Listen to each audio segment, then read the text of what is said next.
తాకట్లో ఉన్న మీ బంగారాన్ని విడిపించి ఆ రోజు ఆన్లైన్ రేటుకి కొంటాం. Sharma gold company. పెరుగుట విరుగుట కొరకే అనేది ప్రసిద్ధ సుమతి శతక పద్యంలోని భాగం.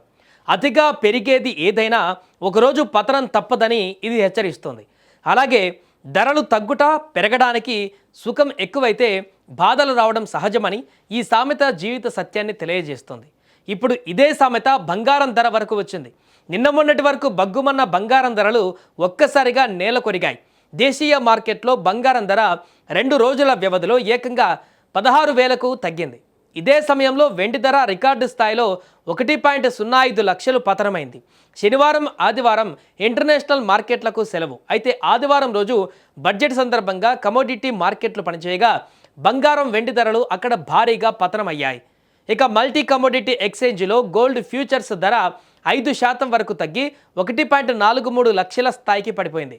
ఇక వెండి ఫ్యూచర్స్ ధర ఏకంగా 9% లోయర్ సర్క్యూట్ కొట్టి 3 లక్షలకు దిగువకు కూడా చేరింది. ఇక ఇదే సమయంలో ఇవాళ ఇంటర్నేషనల్ మార్కెట్లో మళ్ళీ బంగారం వెండి ధరలు భారీగా దిగొచ్చాయి.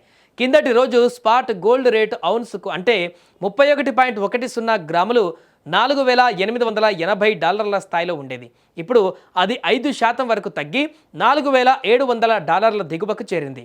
ఇక సిల్వర్ రేటు $85 నుంచి 5% పతనంతో $80 స్థాయికి దిగివచ్చింది. ఈ అంతర్జాతీయ మార్కెట్ ధరలకు అనుగుణంగా దేశీయ మార్కెట్లలో కూడా ఇవాళ బంగారం వెండి ధరలు మళ్ళీ దిగిరానున్నాయని చెప్పొచ్చు. ఇక ప్రస్తుతం దేశీయ బంగారం వెండి ధరలు ఎలా ఉన్నాయో తెలుసుకుందాం. హైదరాబాద్ నగరంలో 22 క్యారెట్స్ గోల్డ్ రేటు తులం 1,47,200 స్థాయిలో ఉంది. ఇక 2 రోజులలో 16,000కు పైగా పతనమైంది. 24 క్యారెట్ల పుత్తడి ధర చూస్తే 10 గ్రాములకు హైదరాబాద్ మార్కెట్లో 1,60,580 వద్ద కొనసాగుతుంది. ఇక వెండి ధర ప్రస్తుతం కేజీకి హైదరాబాద్ నగరంలో 3,20,000 వద్ద కొనసాగుతుంది. ఇవాళ అది 3 లక్షల దిగువకు చేరేటువంటి అవకాశం ఉన్నట్టుగా తెలుస్తుంది. ఏదేమైనా కూడా ఒక్కసారిగా ఆకాశాన్నంతా ఎదిగినటువంటి బంగారం వెండి ధరలు ఇప్పుడు కుప్పకూలుతున్నటువంటి పరిణామం పూర్తిగా ఇన్వెస్టర్లను అల్లకల్లోలం చేస్తున్నాయి. ఎప్పుడు ఎక్కడ ఇన్వెస్ట్ చేయాలో అర్థం కానటువంటి పరిస్థితికి క్రియేట్ చేస్తున్నాయి. అదేవిధంగా ధరలు పెరిగిన దగ్గర భారీగా ఇన్వెస్ట్ చేసినటువంటి వారు ఇప్పుడు భారీగా లాస్ కావాల్సిన పరిస్థితి ఏర్పడింది. ఏదేమైనా సాధారణ మధ్యతరగతి ప్రజలు మాత్రం తగ్గుతున్నటువంటి ఈ ధరలు చూసి సంతోషపడుతున్నారు.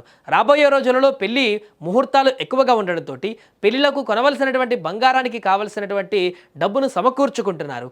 ఈ ధరలు ఇంకా ఇలాగే దిగువకు చేరి మాకు ఎక్కువగా కొనేటువంటి అవకాశం లభించాలంటూ మధ్యతరగతి సామాన్య ప్రజలు భావిస్తున్నారు.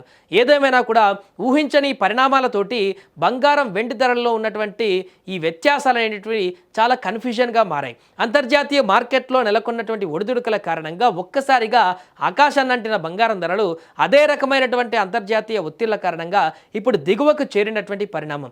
మరి ఇది ఇంకా ఎంత దిగువకు చేరుతుంది, లేదా ఇక్కడికి బ్రేక్ అవుతుందా, లేక మరలా ఫ్యూచర్లో పెరిగేటువంటి అవకాశం ఉందా లేదా అనేది మాత్రం వేచి చూడాలి.